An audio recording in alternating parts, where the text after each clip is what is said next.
Vous étiez morts par vos offenses et par vos péchés, dans lesquels vous marchiez autrefois, selon le train de ce monde, selon le prince de la puissance de l'air, de l'esprit, qui agit maintenant dans les fils de la rébellion.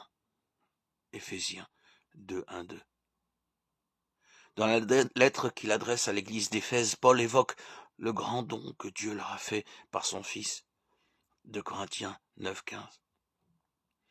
Grâce à Jésus, ils ne sont pas simplement des gens mauvais devenus bons, mais également des morts devenus vivants.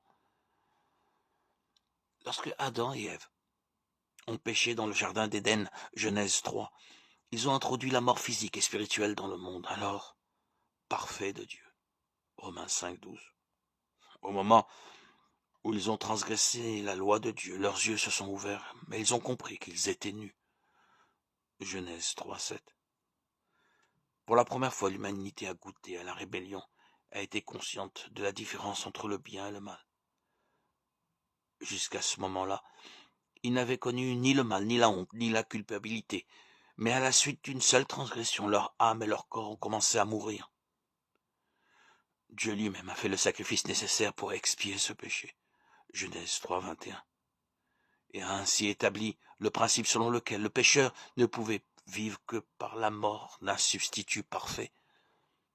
C'est ainsi qu'a commencé le déroulement de son projet ultime de rédemption, par lequel il a consenti le sacrifice suprême pour expier les péchés du monde. 1 Jean 2, 2. Jean 3, 16, 18.